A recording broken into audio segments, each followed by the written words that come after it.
real mechanics of materials starts today. Obviously we did a lot of preliminary stuff. अभी आपने देखा होगा ना, हमने कोई न्यूमेरिकल्स नहीं किए, कोई कुछ नहीं किया as such, बेसिक्स कर रहे थे, but those basics are required.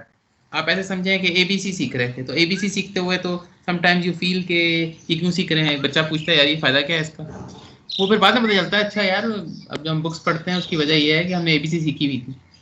तो one way is to start reading a book, तो वो पॉसिबल नहीं है क्योंकि वो हर स्टेज पे आ जाएगा ये ए क्या होता है और बी क्या होता है, ठीक है ना. तो मसला ये था. So we did some basic things जिसकी वजह से now whatever we'll do it will make, hopefully it will make some sense, ठीक है.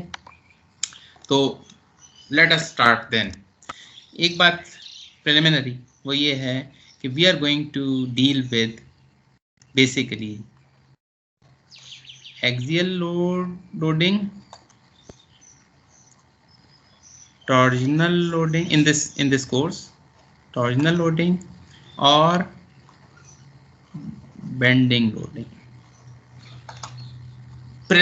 बेसिकली जो प्रीडोमिनेंटली ये तीन अलग अलग चीजें हैं जो हमने देखनी है. मैं थोड़ी सी एग्जांपल अगर आपको दे दूं, वही स्ट्रक्चर होगा.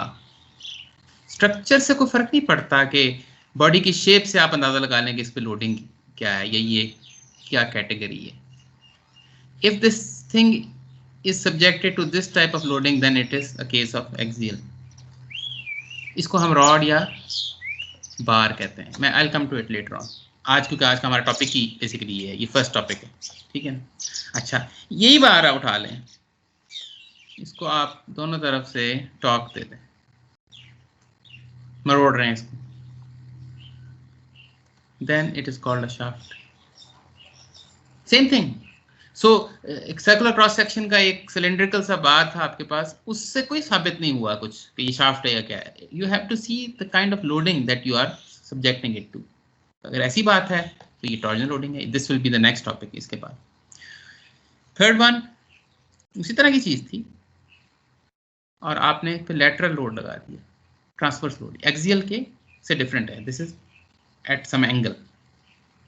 ये बीम बन गई, मतलब अगर यहाँ पे वॉल है, वॉल के साथ आपने इसको बेंड किया हुआ है, तो ये बीम है, इट्स अ बीम, बेंडिंग है, ये बेंडिंग लोड है.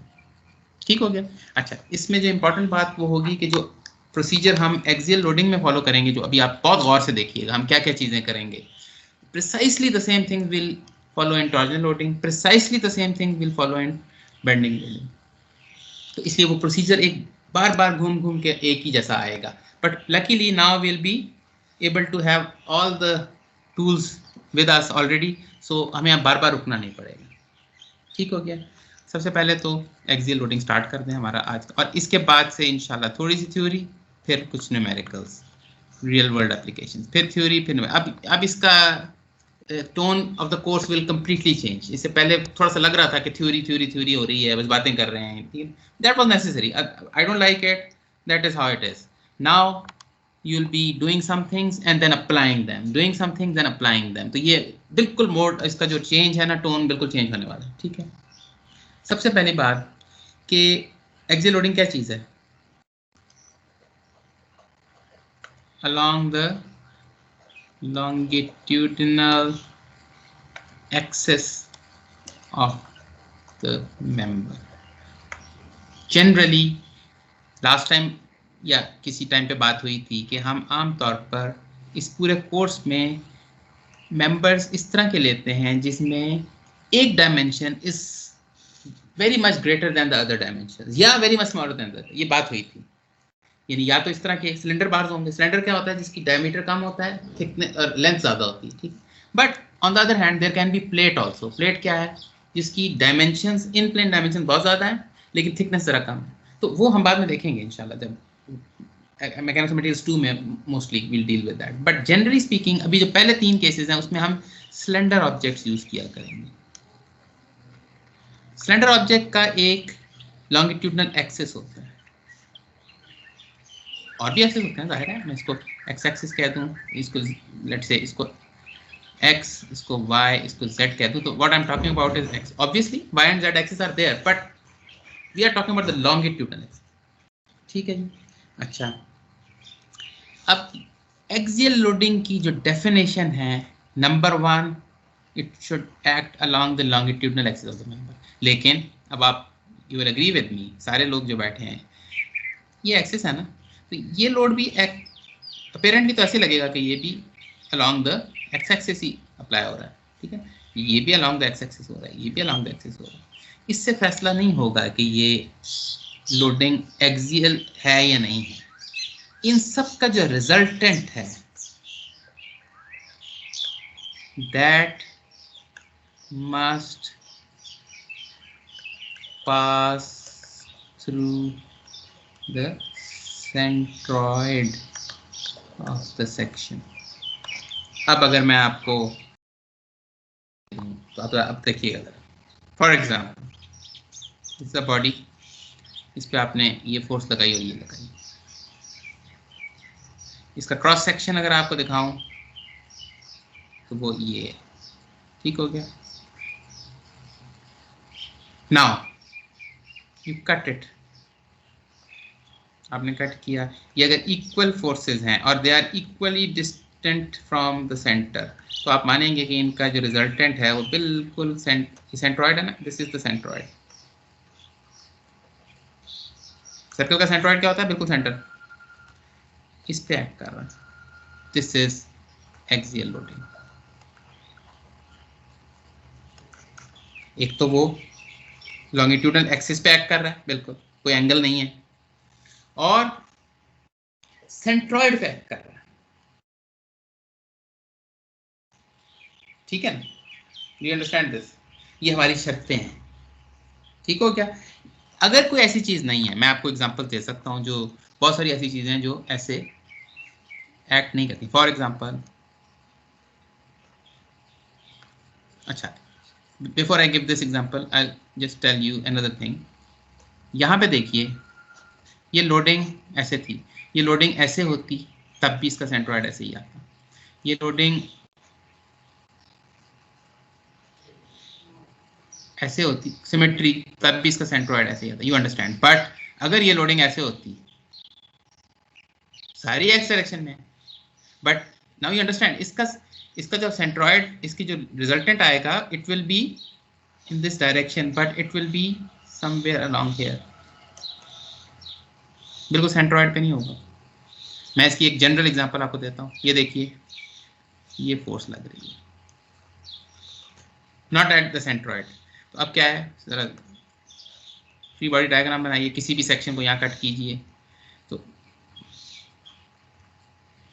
इसको बैलेंस करने के लिए इक्वल ऑपोजिट फोर्स ये आएगी, summation of forces in the x direction 0, ये आएगा। बट अब मैं इसको सेंट्रॉइड पे शिफ्ट करता हूँ, अगर आई कैन डू इट, मैं इस फोर्स को इधर एक इक्वल फोर्स लगाऊं और एक इधर फोर्स लगाऊं, आई कैन डू इट।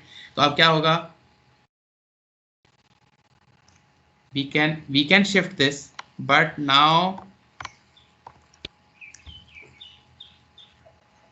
ये centroid, this is centroid, ये I can shift this force to a centroid, लेकिन होगा क्या, now the resultant is this force at the centroid and a couple because of this force and this force, ठीक है ना। तो अब ये जो चीज आ गई couple, this does not, this means that the case is not axial anymore। क्यों, जब बेंडिंग मोमेंट आ गया है, कपल आ गया, तो अब इसमें बेंडिंग शुरू हो जाएगी, इसकी वजह से। देखिए, एक्सियल लोडिंग जब सेंट्रॉइड पे लगती है तो उसका इफेक्ट क्या होता है, increase in the length only, simple increase in length, straight. जबकि ये जब बेंडिंग मोमेंट भी आ गया तो अब इसमें ये भी होगा, because of this force length भी इंक्रीज होगी, yes, but because of this ये एक्सियल अपलोडिंग है, ये बेंडिंग लोड है। So have I made my self clear. Axial loading problem में हमेशा लोडिंग किसी भी सेक्शन को आप कट करें, उसका जो सेंट्रॉइड होगा उस पे एक फोर्स लग रही होगी जो परपेंडिकुलर टू द सेक्शन होगी, लॉन्गिट्यूडनल डायरेक्शन में होगी, और कोई बेंडिंग मोमेंट वगैरह नहीं होगा। द मोमेंट बेंडिंग मोमेंट आ गया, फिर वो बेंडिंग में देखेंगे, समझ गए बात को। तो ये हमने अपने काम को थोड़ा आसान कर लिया। एनी क्वेश्चन रिगार्डिंग दिस, इसकी आगे बहुत ज्यादा एप्लीकेशन आने वाली है। एप्लीकेशन क्या है इसकी, given that this is an axial problem, ये मान लिया कि हमारी शर्तें पूरी हो गई हैं, तो इसको हमने आगे इसको यूज करना है कि ये एक्सटेंड होगा because of the load, yes होगा, लेकिन ये जो सेक्शंस है ना, इसके स्ट्रेट लाइनें जो हैं before deformation, they will remain straight after deformation and they will be parallel to each other, parallel ही रहेंगी। क्यों? क्योंकि ऐसी चीज नहीं है, बेंडिंग नहीं, बेंडिंग होगी तो जाहिर है फिर ये एंगल आ जाएगा ना। सो हमने रूल आउट कर दिया वो चीज। So straight sections will remain straight after deformation, plane, any plane they will be remain plane, एक तो नंबर वन। नंबर टू, दूर हो जाएंगे एक दूसरे से, यस स्ट्रेच आ रहा है, बट रहेंगे पैरेलली। तो ये बहुत बड़ी इंपॉर्टेंट एक अजम्पशन है जिसकी बेस के अलावा हम इसको सॉल्व नहीं कर सकेंगे। Will see that. कोई question here? Okay, move on. जब कोई एक्सियल प्रॉब्लम होगा उसको हम या तो कहते हैं बार या कहते हैं रॉड। अब ये नेक्स्ट स्टेज हमारा, ठीक है। इसमें ये एक ही चीजें हैं बेसिकली, बार और रॉड। टेक्निकली जो थोड़ा सा फर्क है वो ये है कि जो रॉड है ना वो सर्कुलर क्रॉस सेक्शन होगा, और जो बार है ना वो स्क्वायर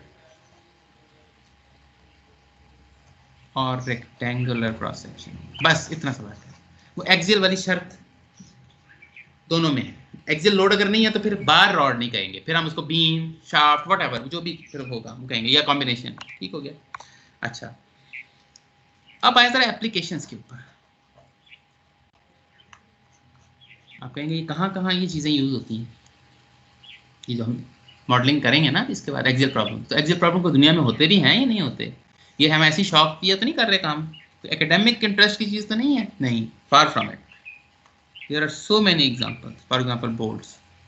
बोल्ट आपका क्या है? ये बोल्ट होता है और एक नट है, ये प्लेट्स हैं। तो जब प्लेट्स को खींचा जाता है ऐसे तो इसमें स्ट्रेच आता है, तो ये वाला पोर्शन बिल्कुल एक्सियल प्रॉब्लम है। ठीक है। केबल्स, केबल्स आपको पता है, ये पुली लगी है, यहाँ पे वेट टंगा हुआ है, ठीक है ना, डाउन एक्टिंग डाउनवर्ड, तो ये क्या है? स्ट्रेच आ रहा है इसमें, बिल्कुल एक्सियल, इसमें कोई बेंडिंग शेंडिंग इन्वॉल्व नहीं है। ठीक है। केबल्स। ट्रसेस, ट्रस आपने देखे हुए हैं, ब्रिजेस वगैरह देखे हैं, उसमें एंगल्स फर्क हैं, obviously angles are different, but एक बात जो कॉमन है वो ये है कि सबकी फोर्सेस अलोंग द एक्सिस होती हैं, अलोंग द एक्सिस। वो कंप्रेशन हो, टेंशन हो, वो दैट इज अनदर थिंग, वो दोनों चीजें चल सकती हैं, बट होंगी अलोंग द एक्सिस, बिल्कुल कोई बेंडिंग शेंडिंग इन्वॉल्व नहीं। So these are trusses, very common. Piston, piston वगैरह जो आपके जो कनेक्टिंग रॉड पिस्टन असेंबली है उसमें, so I can go on and on, इसमें बहुत सारी चीजें की जा सकती हैं। सो इसको पढ़ते वक्त ये मत सोचिएगा कि ये कोई ऐसी कोई एकेडमिक इंटरेस्ट की कोई चीज़ है, कोई लतीफ़ा टाइप चीज़ है जिसको सुन के बड़ी खुशी होती है, बड़ा अच्छा मज़ा आता है, बट उसका कोई प्रैक्टिकल यूज़ नहीं है। नहीं, it has all the practical use in the world. ठीक हो गया? अच्छा, अब एक बात मैंने छेड़ी थी, उसको मैं कंप्लीट कर दूँ। मैंने कहा था सर्कल का सेंट्रॉयड जो होता है ना वो उसका सेंटर होता है। Yes, true. जो स्क्वायर है उसका जो सेंट्रॉयड होता है वो बड़ा सिंपल है। आप इसके दोनों मेन डायगोनल्स ड्रॉ करें तो जहाँ बिल्कुल ये भी सेंटर ही आप समझ लें इसको, ये बड़ा ऑब्वियस है। ठीक है। But what about an arbitrary shape? ये एक शेप है, मुझे नहीं पता ये क्या है, ये ना किसी सिंपल कैटेगरी में आता है ना कुछ है। ठीक है। या इस किस्म की कोई शेप, इस किस्म की शेप ये यूज़ होती है इंजीनियरिंग में, सी सेक्शन, ये सब चीज़ें यूज़ होती हैं। ठीक है ना, आई बीम यूज़ होती है। ठीक है ना, तो ये सब हैं। अब इसका सेंट्रॉयड, इसका भी चलें, आप आई का भी आप कह लेंगे कि समझ आ रहा है, इसका क्या करें, इसका क्या करें। ठीक है ना, एक जनरल शेप इसका क्या करें। तो इसको अगर डेफिनेशन की बात करूं तो अगर ये एक बॉडी है, ये अगर बॉडी है तो इसका सेंट्रॉयड आप मालूम करना चाहते हैं, एक्स एक्सिस और वाई एक्सिस। ठीक है। तो इसका मैथमेटिकल हमारे पास फार्मूला मौजूद है। तो क्या? Take any small infinitesimal area and then measure distance from x-axis, call it y. Measure the distance from the y-axis, call it x. ठीक है। And how do you find the coordinates of centroid यानी कि x बार y बार कैसे करेंगे, उसके हमारे पास बड़े simple formulas मौजूद हैं। वो ये है कि x बार इज, ये मैं भी एक्सप्लेन कर देता हूँ आपको, अभी एक्सप्लेन कर देता हूँ।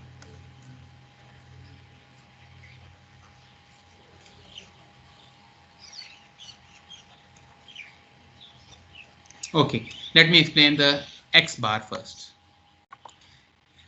x बार ये कह रहा है, इसको जरा प्लीज लुक एट दिस, ये कह रहा है एक बॉडी में एक पॉइंट लें, उसका एक डिफरेंशियल एरिया होगा, उसको मल्टीप्लाई करें उस x के साथ, ठीक है। अच्छा, इस बॉडी में इस तरह के कितने पॉइंट्स हैं, इनफाइनाइट पॉइंट्स हैं, इन सब पे ये प्रोसेस रिपीट करें और उनको ऐड कर दें, ठीक है। अब ये अल्फाज में बोलना बड़ा मुश्किल लगता है, मैथमेटिक्स में इसको इंटीग्रेशन कहते हैं।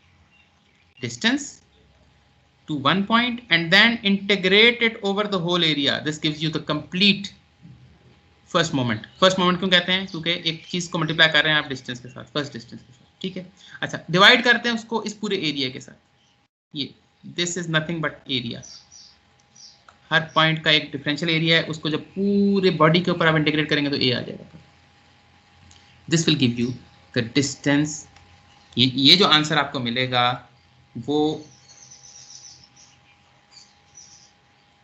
आपको सेंट्रॉइड का x एक्सिस में, you do the same thing on the y direction और ये मिल जाए, ठीक है। बट ये एक सिर्फ आपको कंप्लीशन के लिए बता दिया है। जनरली स्पीकिंग ये हम इस तरह के इररेगुलर शेप्स यूज नहीं करते।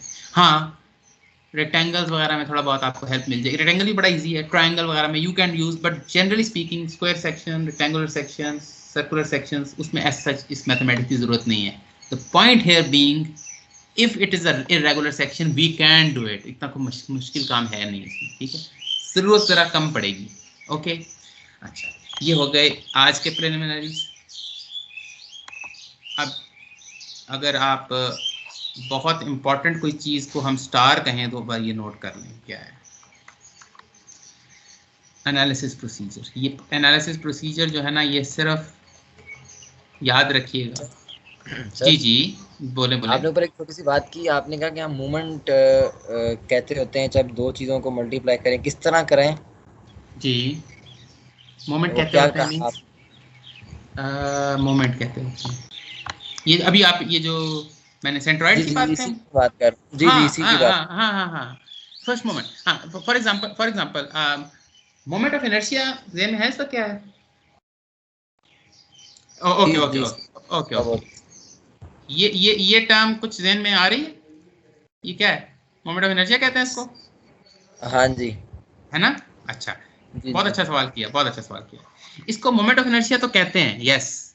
इसका एक टेक्निकल करेक्ट नाम है, I like it that one more, क्योंकि दैट इज टेक्निकली करेक्ट। उसे कहते हैं सेकेंड मोमेंट ऑफ एरिया, ये भी नाम सुना होगा। सेकेंड मोमेंट क्यों कहते हैं? बाय का स्क्वायर है, ठीक है। हमने जो अभी बोला है उसको फर्स्ट मोमेंट कहते हैं या खाली मोमेंट कह देते हैं, क्यों? क्योंकि x की पावर 1 है। अच्छा, इसमें एक बात का ख्याल रखिएगा, जब पावर 1 होती है ना तो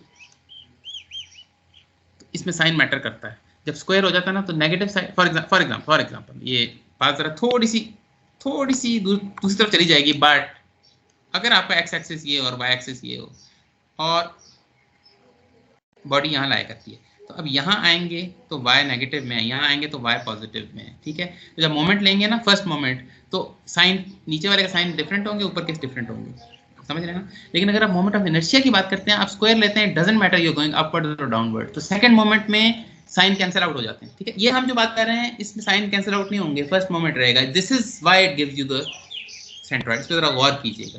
तो हम सिर्फ इसका टेक्निकल नाम है moment of area, first moment of area, otherwise you know what I'm talking about. Basically आपको x बार और y बार की जो आपको डायमेंशंस मिलेंगी वो आपको एक खास कोऑर्डिनेट एक्सिस से, अगर आप y बार चले जाएं और x बार चले जाएं तो वो जो पॉइंट मिलेगा ना वो एक इररेगुलर शेप का सेंट्रॉइड होगा, बिल्कुल। You can find that out, ठीक है। तो ये बेसिकली मैथमेटिकल सी एक चीज है, ठीक हो गया।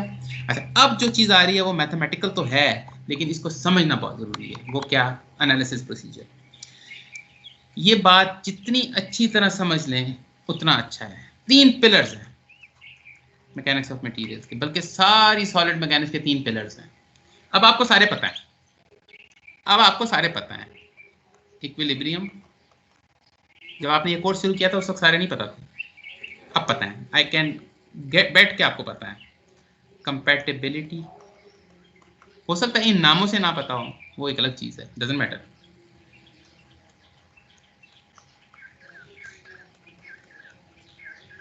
ठीक है।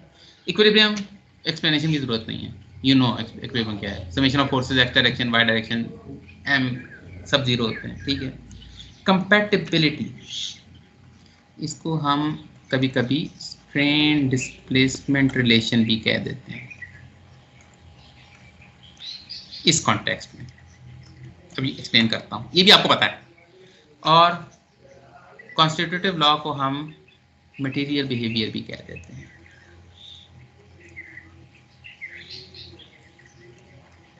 ठीक है। Equilibrium, summation of forces zero, summation of force y direction zero, etcetera. ये तो आपको ही ऐसी बात है, ठीक है। कॉन्स्टिट्यूटिव लॉ,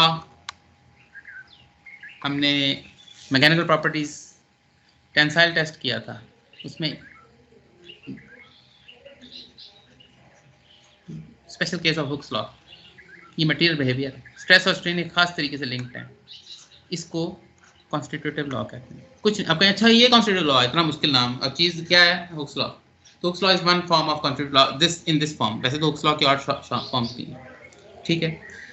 कंपैटिबिलिटी या स्ट्रेन डिस्प्लेसमेंट रिलेशन, वो अभी हम देख लेते हैं। बट एक बात आपको ऑलरेडी मैं बता चुका हूँ कि हमने कहा था कि इसमें चलें थोड़ा सा जस्ट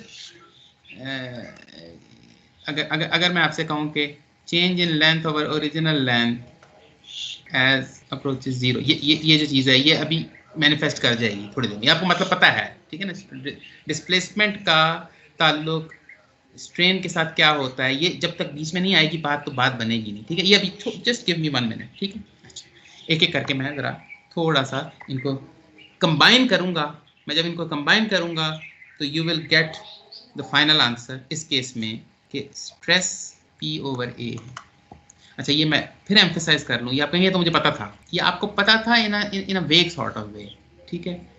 ये ऐसे नहीं आएगा, ये डेफिनेशन नहीं है स्ट्रेस की, ये एक फॉर्मूला है फॉर एक्सियल लोडिंग ओनली। ये ओनली बड़ा इंपॉर्टेंट है। फॉर्मूला स्ट्रेस का क्या है? DF ओवर DA, ये हम कर चुके हैं। अब आज हमारा गोल ये निकालना, क्योंकि यही DF ओवर DA आपको बेंडिंग के केस में बिल्कुल डिफरेंट फार्मूला देगा, टॉर्जन के केस में बिल्कुल अगर P ओवर A आप कहीं और इस्तेमाल करेंगे except for this special case तो गड़बड़ है, ठीक है। एक चीज तो ये तो आपको। दूसरा, जब आप एक्सियल लोडिंग लगाते हैं, दूसरी चीज ऑफ इंटरेस्ट क्या है कि ये कितना एक्सटेंड होगा, ये एक सवाल है ना। ये दो ही मसले होते हैं हमारे, strength based design, stiffness based. Strength ये कि इसका स्ट्रेस जो पैदा होगा वो यील्ड तो नहीं कर जाएगा कहीं, ये एक मसला है, तो उसके लिए पहले स्ट्रेस मालूम करना पड़ेगा। एक ये है कि स्ट्रेस को थोड़ी देर के लिए साइड पे रख दें, स्ट्रेस तो इतना नहीं हो रहा कि वो यील्ड करे, सो इट्स ओके। बट क्या इसमें इतनी एक्सटेंशन तो नहीं हो जाएगी कि ये अपना फंक्शन ही ठीक नहीं कर सकेगा? मैं आपको एग्जांपल देता हूँ। हमारा फ्लोर है अभी, although floor is not an axial problem, but मैं एग्जांपल दे रहा हूँ। फ्लोर है, इसके ऊपर आप चलते हैं, अगर तो आप चलें इस पर कोई पियानो रख दें और यील्ड ही कर जाए फ्लोर, यानी आपने वो सारा कुछ उठा लिया और वो टेढ़ा का टेढ़ा ही है, तो फिर तो ये यील्ड कर गया, ये तो फेलियर हो गया है। लेकिन ये भी तो हो सकता है कि फेल ना हो इन यील्डिंग, जब आप सारा सामान उठाएं तो वो बिल्कुल वापस अपनी ओरिजिनल पोजीशन वापस आ जाए, तो यील्डिंग तो नहीं हुई ना। यील्डिंग मींस प्लास्टिक डिफॉर्मेशन, वो नहीं हुई। बट जब आप लोड डालते हैं, जब आप चलते हैं तो वो नीचे सैग कर जाता है, फिर जब पाँव उठाते हैं तो फिर ऊपर आ जाता है। तो ये दिस सॉर्ट ऑफ अब बिल्डिंग या ऑफिस ये सेटिस्फैक्टरी तो नहीं है ना। इसी तरह एक एलिवेटर है, एलिवेटर में जब लोग खड़े होते हैं तो लेट से वो थोड़ा सा डाउनवर्ड जाती है, उसमें कोई जो भी केबल है जिसमें उसको सपोर्ट किया हुआ है उसमें एक्सटेंशन पैदा होती है, तो वो थोड़ी सी एक्सटेंड हो जाती है, ठीक है।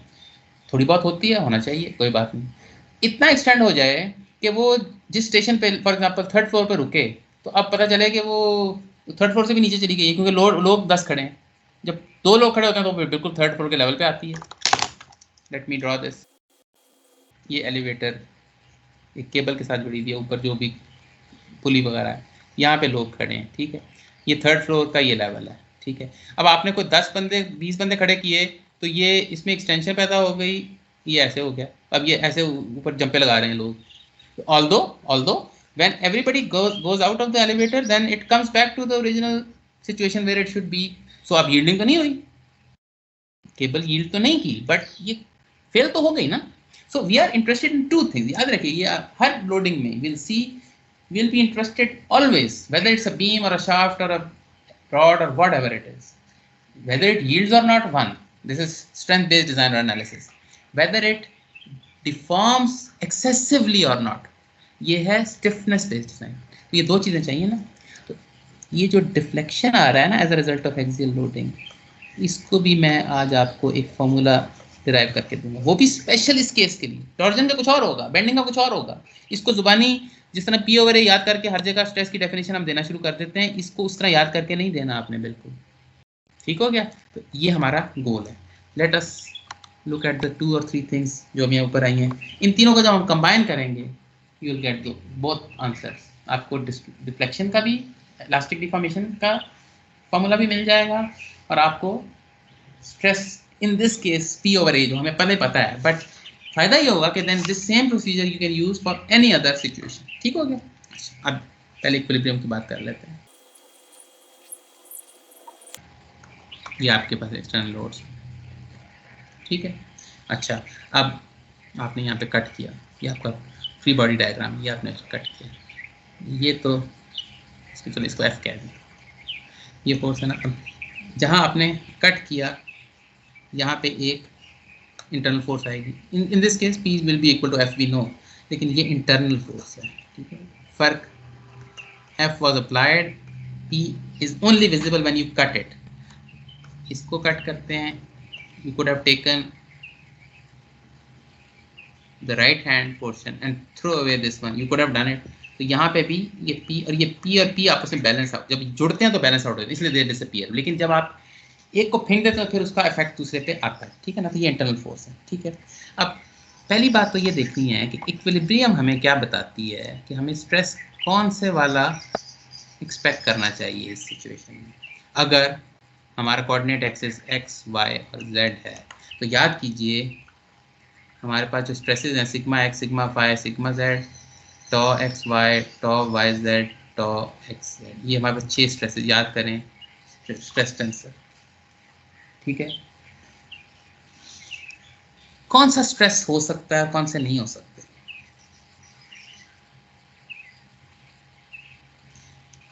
सिग्मा एक्स होगा, क्या ख्याल है? सिग्मा एक्स कौन बताएगा? Will sigma x be there or not? Normal stress in the x direction. Yes, it will be there. क्योंकि याद कीजिए हमारे पास df over dA was stress. याद है आपको फॉर्मूला? ये ओरिजिनल फॉर्मूला याद करें। In other words, sigma dA is equal to df. Integrate इनको कर दें, f is equal to sigma dA. ठीक है। अच्छा, अब F की जगह हमारे पास P मौजूद है, x डायरेक्शन में P मौजूद है ना, internal force in the x direction, इसको Px कह देते हैं, just to make it clear. तो जब ये x डायरेक्शन में है, तो फिर इस डायरेक्शन में सिग्मा xx भी होगा dA, क्योंकि this is there, so there will be some stress, yes we know. But what about stress y and stress z? क्या हमारे सेक्शन के ऊपर P तो है, क्या इस पॉइंट के ऊपर क्या कोई ऐसी फोर्स भी लग रही? नहीं, y और z डायरेक्शन में तो कोई फोर्स है ही नहीं। जब कोई फोर्स नहीं है, तो फिर लेफ्ट हैंड साइड 0 जब आएगी, तो sigma dA over complete area, जब लेफ्ट हैंड साइड 0 है, तो फिर वो स्ट्रेस भी y और z डायरेक्शन में 0 हो जाएंगे ना। So there is no other stress component as far as normal stress is concern. ये तो क्लियर है बात, ठीक है ना। नॉर्मल फोर्स कोई है ही नहीं y और z डायरेक्शन में, तो जब नॉर्मल फोर्स नहीं है तो स्ट्रेस क्यों आएगा? तो वो तो बात खत्म हो गई। अब रह गए शीयर्स। शियर के लिए भी, इस फेस के ऊपर अगर इस तरह के कोई शियर लोडिंग होती इन द वाई डायरेक्शन और जेड डायरेक्शन फिर तो आ सकते, जब है ही नहीं तो शियर भी नहीं हो सकते. सो are analysis gives us this result that only sigma xx is non-zero in this case. Why? Because आपकी जो forces है ना x डायरेक्शन में लग रही है. सर जी जी सर, क्या ये बात कहना ठीक होगा कि नॉर्मल फोर्स ही हमेशा स्ट्रेस पैदा करती है? नहीं नहीं, शेयर फोर्स भी स्ट्रेस पैदा, मैं बिल्कुल ये बात बिल्कुल ठीक नहीं होगी. एग्जांपल देखें, एग्जांपल मैं अभी आपको अभी मैं ये देख रहा था, है ना, इसको छोड़ दें, इसकी जगह मैं ये फोर्स लगा देता हूँ. अब ये बीम बन गया ना, ये बीम है ना. जी जी ठीक है. अच्छा, अब आपकी बात बिल्कुल यहाँ पे गलत साबित हो जाती है कि ऐसे हम नहीं कह सकते. क्यों? ये फोर्स को बैलेंस करने के लिए यहाँ पर एक फोर्स आएगी. ये कौन सी फोर्स है? Shear force. ये शेयर फोर्स है ना वी, ये तो नॉर्मल फोर्स नहीं है, तो शेयर फोर्स है. तो शेयर फोर्स भी बिल्कुल उसी तरह बैलेंस होगी. आपने बहुत अच्छा किया, सवाल कर दिया.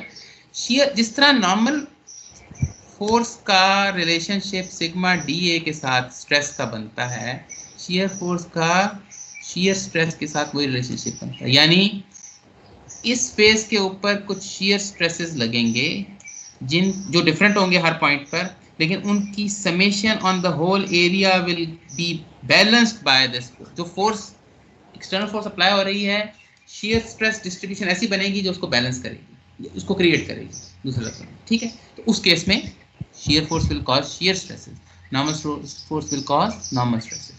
तो ये बात तो ठीक है. आपकी बात को मैं थोड़ा सा अगर मॉडिफाई करूं, आपने कहा था ये कहना सही होगा कि नॉर्मल फोर्स ही सिर्फ स्ट्रेस प्रोड्यूस करती है. नहीं, ये तो सही नहीं होगा, लेकिन आपकी बात थोड़ी सी मॉडिफाई करके मैं एक स्टेटमेंट दे सकता हूं which is true. Normal force अपनी डायरेक्शन में नॉर्मल स्ट्रेस ही क्रिएट करती है. यानी normal force shear stress create नहीं करेगी, लेकिन shear force shear stress create करेगी. Normal force normal stress create करेगी, लेकिन किस डायरेक्शन में? जिस डायरेक्शन में वो एक्ट कर रही है. समझ गए? Have I answered you? जी सर, ठीक हो गया. ओके, ये तो एक चीज होगी. तो अब इक्विलिब्रियम से हमें ये पता चला कि सिग्मा एक्स एक्स तो होगा, बाकी कोई स्ट्रेस नहीं होगा. ठीक है, अब आ जाए जरा दूसरा, स्ट्रेन डिस्प्लेसमेंट. ये तीन चीजें थी ना, स्ट्रेन डिस्प्लेसमेंट रिलेशनशिप, ये जिसको हमने कंपैटिबिलिटी भी कहा था.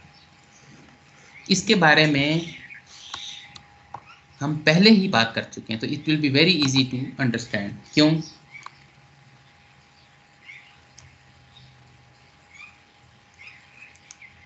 All planes before deformation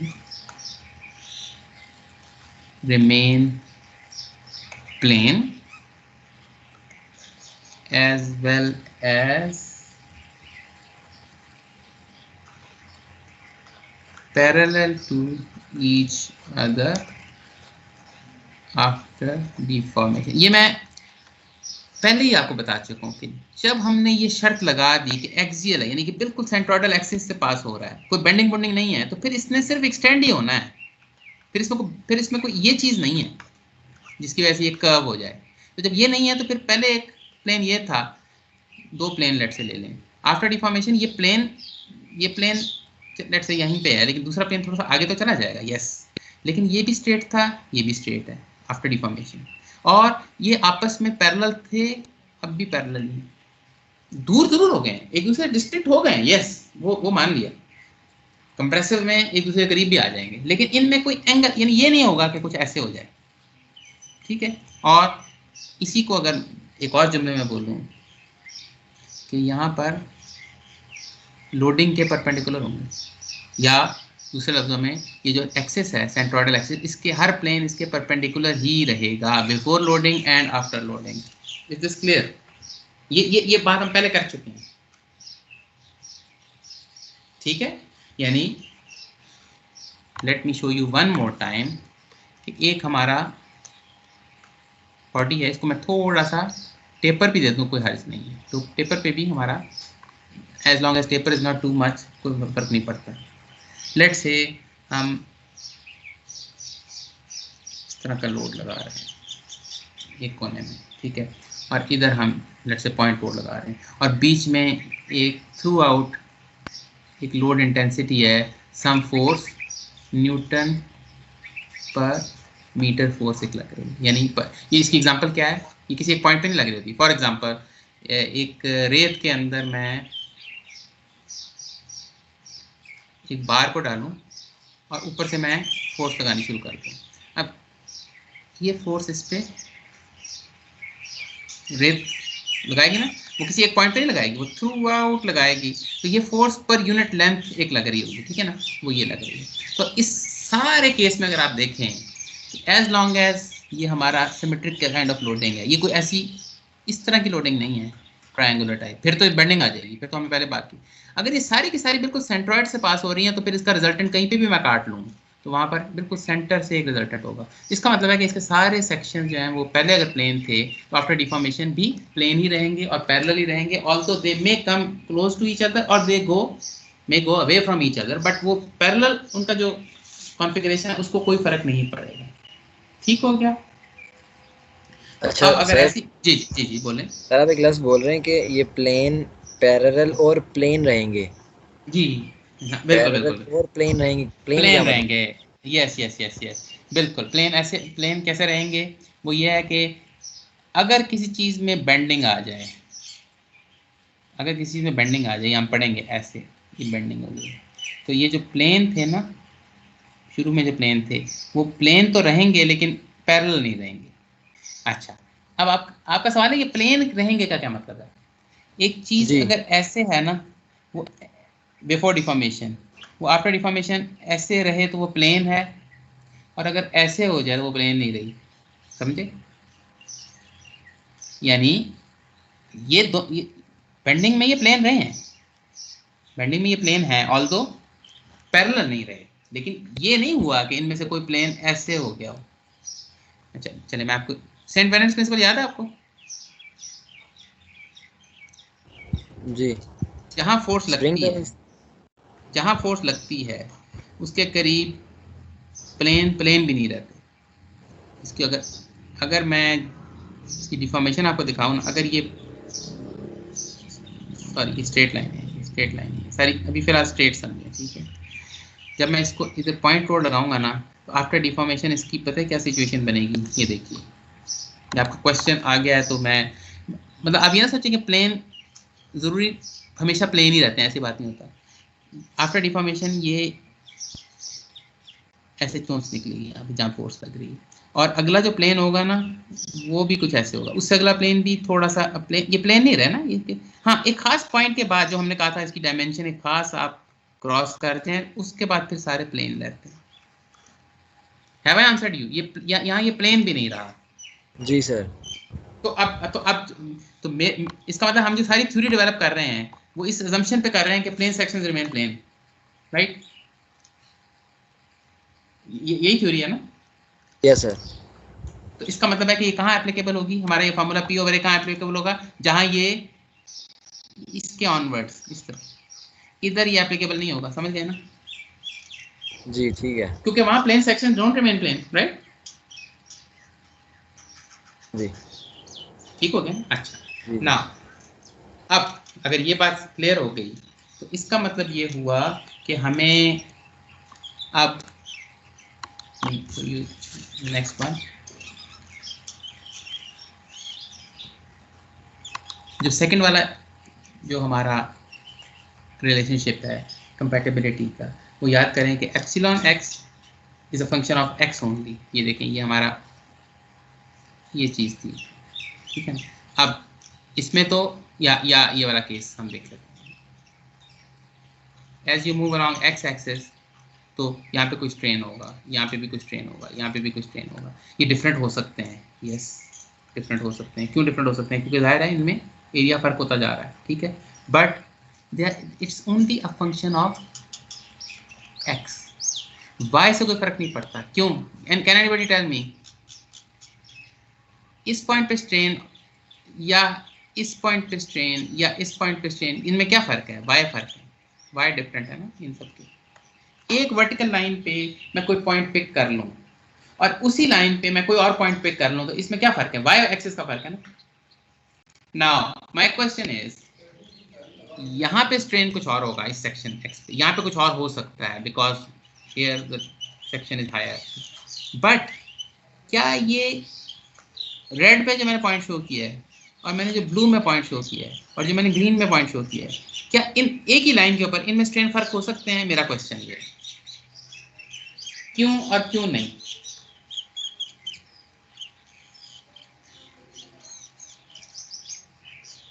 answer is no, नहीं हो सकते। क्यों नहीं हो सकते? फिर वही बात जो मैंने पूरी स्टोरी बनाई, कंप्लीट प्लेन है इसलिए। यस यस यस यस, ये एक प्लेन स्ट्रेट रहता है। ये आप या तो ये ऐसे हो जाता हो ना, फिर मैं, ये इंपॉर्टेंट पॉइंट है, आफ्टर डिफॉर्मेशन एक प्लेन ऐसे हो गया और एक ऐसे हो गया अगर, तो फिर तो जाहिर है इनके दरमियान डिस्टेंस कम हो गया, इनके दरमियान ज्यादा है, तो यहाँ स्ट्रेन ज्यादा होगा, यहाँ कम होगा। समझ रहे हैं बात? जब ये सारे ये प्लेन ही रहेंगे, तो whatever distance is here is the same distance here, same distance here, और नीचे भी। So there is no way this epsilon is a function of y। जब मैं कहता हूँ प्लेन सेक्शन रिमेन प्लेन, तो then epsilon is a function of x only. ठीक है, ये हमारा जो जिसको कंपैटिबिलिटी कहते हैं ना, जो मैंने सेकंड वाली इक्वेशन की, वो ये है बेसिकली। जब द मोमेंट यू से कि हमारे सब section plane, section remain plane, तो ये है उसका मतलब, और इसका कोई मतलब नहीं। ठीक है, और if this is known then याद करें एप्सिलॉन x का फार्मूला क्या था, which is a function of x, वो था लिमिट, ये हम कर चुके हैं। मैंने कहा था हमारे पास सारे बिल्डिंग ब्लॉक मौजूद हैं। ये अभी मैं इसको डायग्राम पे दिखा दूंगा तो आपको बिल्कुल क्लियर हो जाएगा। ये आपकी डेफिनेशन है एक्चुअली, इसमें समझ, ये डेफिनेशन नहीं है, ये you know this is what it is.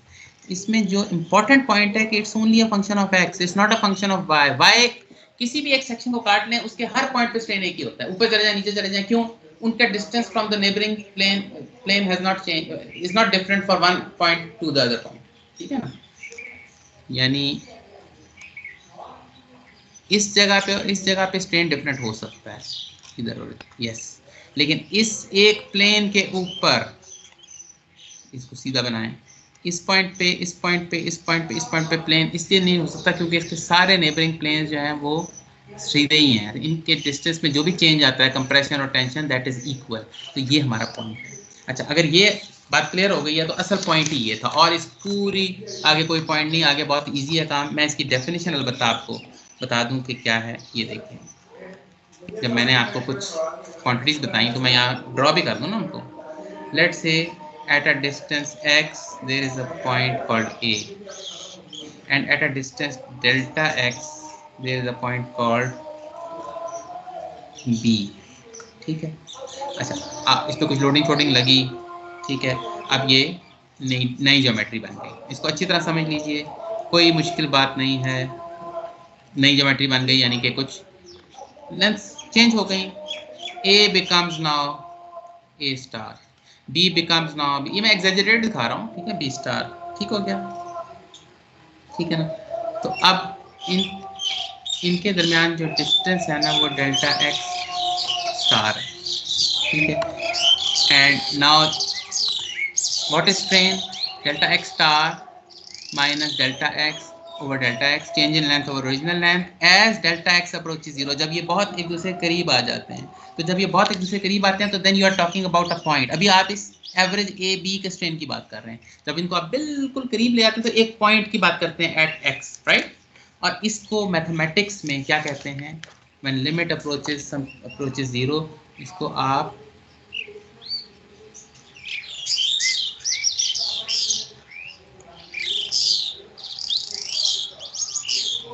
ये क्या, यानी delta something over delta x, मतलब जो भी आप डेल्टा स्टार माइनस, और इसको जब limit delta x approaches zero जब करते हैं तो ऑटोमेटिकली ये D delta over D x. और अगर ये आपने कर लिया तो now this is basically nothing but your compatibility condition, ये मतलब स्ट्रेन रिलेशनशिप है, स्ट्रेन डिस्प्लेसमेंट रिलेशनशिप भी कह देते हैं इसको। ये डिस्प्लेसमेंट है और ये स्ट्रेन है, ठीक है। It's only a function of X, ये भी आपने देख लिया, ठीक है ना। और तीसरी चीज जो है वो तो बहुत आसान है, वो तो 1 मिनट की भी नहीं है, हुक्स लॉ, वो मैं पहले ही बता चुका हूँ। हमें पता है इंपॉर्टेंट स्ट्रेस सिर्फ एप्सिलॉन एक्स है, और strain epsilon sorry sigma x important stress है, और epsilon x is the only important strain. Although strain तो और भी हैं, वाई और जेड, वो पॉइसन रेशियो से निकल आएंगे, लेकिन स्ट्रेस सिर्फ एक ही है, ये वाला, ठीक है। इनका आपस में रिलेशनशिप हुक्स लॉ से ये है, ये तीसरी आपकी इक्वेशन है, ठीक है। अब this sigma x also a function of x, क्यों? क्योंकि अगर तो ये रॉड बिल्कुल स्ट्रेट हो तो फिर तो किसी भी पॉइंट पे स्ट्रेस मालूम करेंगे सेम ही होगा, और प्रोवाइडेड के बीच में इस तरह की लोडिंग ना हो। ये मैं आपको बाद में डिटेल बताऊंगा, बट अभी हम जनरल बात कर रहे हैं। Loading is there like this, हर पॉइंट की लोडिंग फर्क है, इसी तरह एरिया भी फर्क होता जा रहा है, तो stress can be a function of X, right, और then strain is also a function of X. ये आपकी इक्वेशन है हुक्स लॉ, ठीक है। इन तीनों चीजों को कंबाइन कर लें,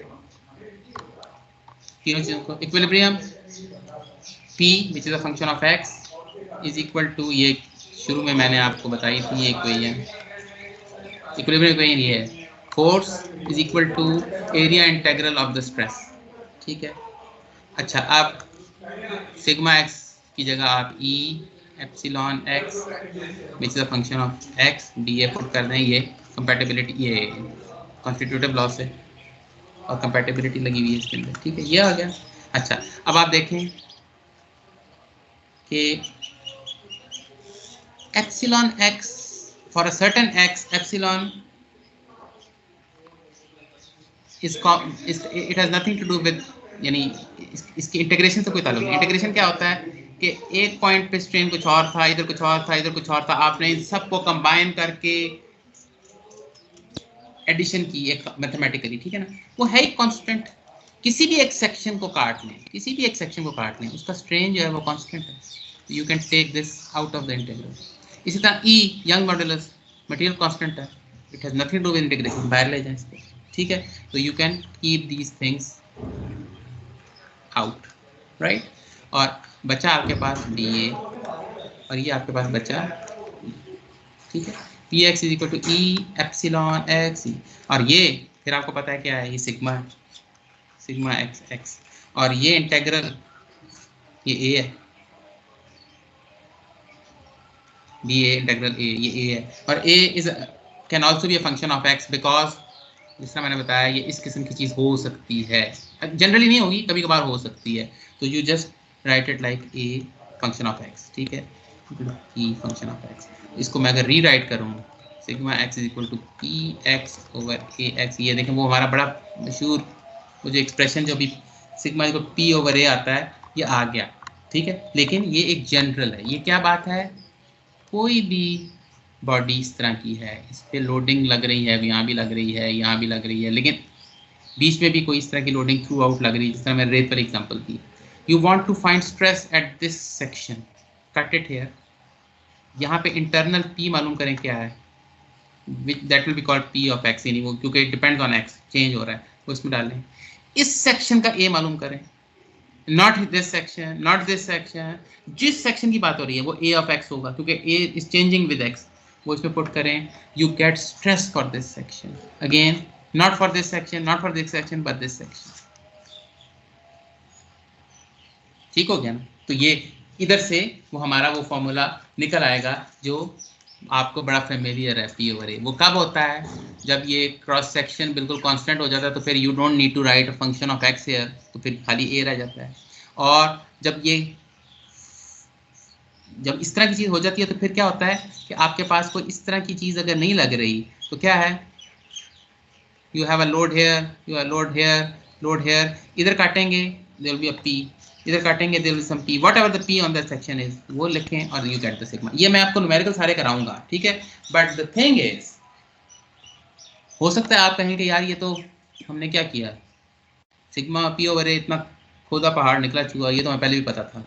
आई want you to appreciate this point कि ये कैसे फार्मूला आया। दो चीज़ें बहुत गौर से सुन लें इसको, ये बहुत सिंपल था, लेकिन इसके बाद जो कुछ होगा वो सिंपल नहीं होगा, लेकिन प्रोसीजर यही होगा, ज़रा देखिएगा। नंबर 1, ये एक्सियल लोडिंग की लिमिटेशन की वजह से है ये फार्मूला। अगर एक्सियल लोडिंग की लिमिटेशन ना हो, अगर बेंडिंग मोमेंट लग रहा हो, अगर शियर फोर्स लग रहा हो, तो ये फार्मूला बिल्कुल एप्लीकेबल नहीं है। You will be wrong if you do it, number 1।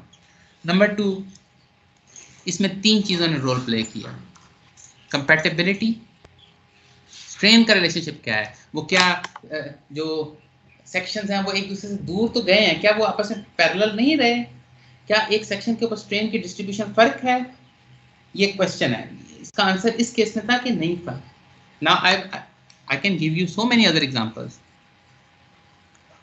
जब ये बेंडिंग मोमेंट आएगा तो आप देखेंगे कि इसकी डिफॉर्मेशन ये होगी, जब ये डिफॉर्मेशन होगी तो आप देखेंगे कि ये ऐसे, इसका जो स्ट्रेन सिचुएशन अगर हम यूँ काटेंगे ना, तो इसमें एक सेंट्रल एक्सिस होगा जिस पे कोई स्ट्रेन नहीं होगा, इधर स्ट्रेन नेगेटिव होंगे और इधर स्ट्रेन पॉजिटिव होंगे। तो strain will keep on changing from point two point on a section. वो यहाँ नहीं था, या इसलिए हमको इंटीग्रल से बाहर ले गए थे। अब देखिएगा बेंडिंग में ये चीज़ें नहीं आएंगी, टॉर्जन में ये चीज़ें नहीं आएंगी, वो कॉम्प्लिकेटेड चीज़ आएगी, ठीक है। तो एक चीज़ कंपैटिबिलिटी जो हमारे लिए थोड़ी सी नई थी। फिर एक इक्विलिब्रियम, वो तो हमें बहुत शुरू से पता है कि स्ट्रेस सिर्फ उन्हीं डायरेक्शन में आएगा जहाँ फोर्सेज हैं, क्योंकि स्ट्रेस क्यों आता है, to keep equilibrium, to maintain equilibrium. जहाँ फोर्स ही नहीं लग रही एक्सटर्नल, तो उस डायरेक्शन में स्ट्रेस क्यों आएगा, ये भी चीज़। और तीसरी चीज़ मटेरियल कांस्टेंट। मटेरियल कांस्टेंट यहाँ कहाँ आया बीच में, ये मटेरियल कांस्टेंट ई वाला जो सिचुएशन है वो क्यों आई, वो खासतौर पर डिफ्लेक्शन में अभी आ जाएगी। आज हमारा काम खत्म हो गया, but when will do it, यहाँ आपको नजर नहीं आ रहा है मटेरियल, क्योंकि stress has nothing to do with material, ठीक है। लेकिन अब जब नेक्स्ट मैंने आपको बताया था सिग्मा पी एल ओवर ए ही हमने मालूम करना है कि चेंज ऑफ लेंथ कितना आता है, उसमें मटेरियल रोल प्ले करेगा। यानी स्टील की उसी फोर्स, उसी लेंथ, उसी एरिया के लिए स्टील की डिफॉर्मेशन कुछ और होगी, लेकिन ग्लास की कुछ और होगी, रबर की कुछ और होगी। क्यों? क्योंकि मटेरियल कांस्टेंट है। और इट इज़ वेरी ट्रू। अगर मैं आपको एक लोडिंग दूँ, एक ज्योमेट्री दूँ और मैं आपको स्ट्रेस मालूम करो, तो आपको मुझे ये बताने की जरूरत नहीं है कि इसका मटेरियल क्या है। Stress is simply loading situation, geometry आ जाएगी, इसमें लोड आ जाएगा, यस, मटेरियल का कोई लेना देना नहीं। लेकिन अगर मैं आपसे कहूँ इसी स्ट्रेस के नतीजे में एक्सटेंशन कितनी हो रही है किसी बॉडी में, तो अब आपको मेरे से पूछना पड़ेगा कि यार रबर है तो कुछ ज़्यादा एक्सटेंशन होगी, स्टील है तो कुछ कम एक्सटेंशन होगी, और एल्यूमिनियम है तो may be intermediate, whatever, जो भी। तो material role plays a role in one case but not in the other case. तो वो अब इंशाल्लाह हम अगली क्लास में ये सिग्मा डेल्टा वाला कर लेंगे काम, और फिर विल डू नेक्स्ट क्लास हमारी विल डू 4 प्रॉब्लम्स, ये कंप्लीट करके ये वाला एक्सप्रेशन, और then will do 4 problems to deal with these 2 concepts, ठीक है जी। तो अभी कुछ टाइम आगे निकल गया, 1 घंटे की क्लास में ज़रा सा थोड़ा सा चैलेंज हमेशा होता है, but will take your questions early on and then will do the problems. और let me stop the recording now.